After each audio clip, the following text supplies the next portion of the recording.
welcome to FPL Today. I'm the man with the new intro, JNO, and if you like the intro, show me by hitting that thumbs up button just below the video and let me know in the comments down below what you thought of it. Today we're back on the FPL grind with our team selection video for Game Week 4, and we have more surprises for you, so stay tuned because we have a little something different. But first we'll be covering how we did in Game Week 3, so let's get into the video. Yep, so we have a new layout. So also, while you're in the comments telling me how good the intro is, let me know what you think of the layout of the video as well. Your feedback will let me know if it is worth continuing down this path, so make sure to get in those comments. And we're looking at my Game Week 3 side. So we won't dwell on this too much because it was about a week ago, but we got 57 points. We did use 2 transfers to change the team up. One of those transfers was Benrahma in, like I said, and the other was Shane Duffy, because we knew Tsimikas wasn't going to play. But the main performers for me were Greenwood, Salah, Antonio, and the man that I actually kept, Ivan Toney. Antonio was the star performer for me, and unfortunately, Fantasy Premier League was the only game I didn't change my captain from Bruno to Antonio on, even though I thought I had. So I watched the Antonio points come in, thought I had him as captain, and then when I went and checked my side, I hadn't changed it. So unfortunately, we didn't get as many points as we could have in this game week, but Antonio had 5 shots on goal, all from inside the box with 1 big chance. Expected goals at 0.63 and expected assists at 0.74 from 1 big chance created. And Antonio and West Ham have just been on fire going forward, so Antonio isn't going anywhere. The other standouts for me were, of course, Greenwood, who had 3 shots on goal, 3 from inside the box, and 1 big chance, and of course got the goal for Man United to win in the game against Wolves. And Mohamed Salah also getting on the score sheet from a penalty in that game against Chelsea. And to be honest, we just have to be happy with the return. So, and with it being the game against Chelsea, we were always expecting Mohamed Salah to not be as explosive, but he still managed 3 shots, 2 of them from inside the box and 1 big chance, with the highest XG of any player this game week in my side of 0.91. So before we get on to my Game Week 4 team selection, the Fanteam Champions League group stage game is coming very soon, with the Champions League just around the corner. So if you want to get involved, use the link in the description down below, get involved in that game, and you could see yourself winning some money, just like in the Fanteam season-long Premier League game. So get involved down below. So now what you're here for, we are here to discuss my Game Week 4 side and the potential transfers I could be looking to make. Now I will preface this by the fact that I'm probably planning to take a -4 this week, because we did use our 2 transfers last week. We start off in goal with Sanchez, who has Brentford away, and we do also have Toney, who is in the reverse fixture. So we start off with Sanchez and Duffy, both with Brentford away. This is just in case Brentford don't manage to get any past Brighton, who did have a good defence last season. We can double up on that potential clean sheet, and Duffy has been a goal threat going forward.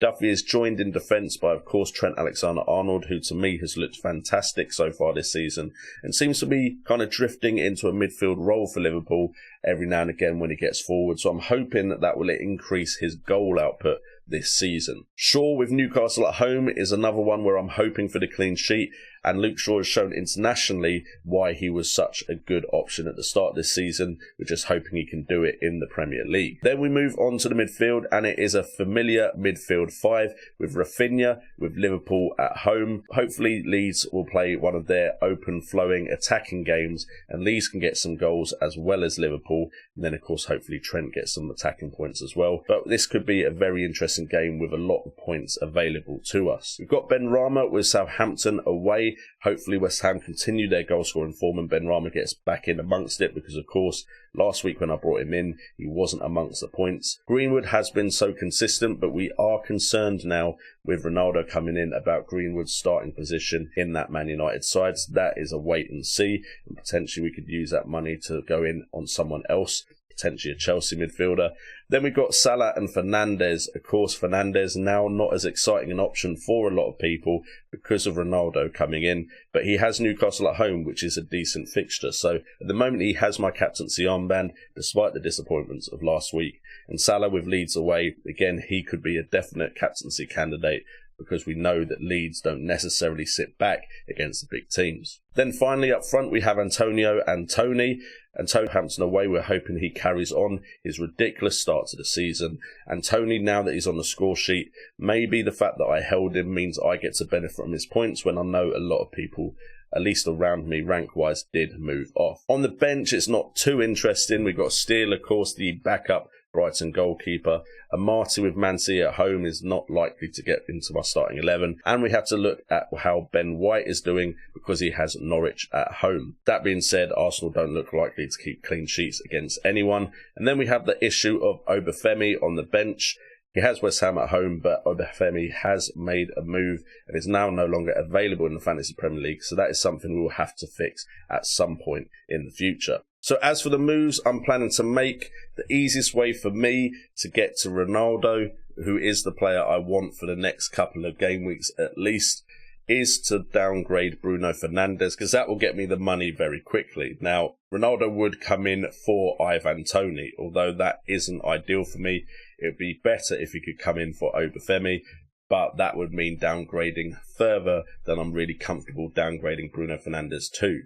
So Bruno Fernandes is at the moment likely to come out for Diogo Jota at Liverpool, because it looks like Firmino has an injury, which I think makes Jota more nailed on. And Jota in the last 3 game weeks has had 8 shots on goal, 4 on target, 7 from inside the box, 3 big chances and an XG of 1.64. So he definitely has that attacking goal threat. That means Ronaldo would come in for Tony. Don't have any Premier League stats for Ronaldo, but we have discussed it before. Ronaldo last season from 31 starts managed to get 29 goals and 2 assists with an XG at 26.5. So at the moment, Ronaldo really is my main target, and most of the moves that I make will be made around getting Ronaldo into my team. Do I think he'll play against Newcastle? I think he will, just because he did leave the Portuguese side early, because of course he was banned from the next game due to yellow cards. So I think there is a good chance we see Ronaldo in a Man United shirt in the starting 11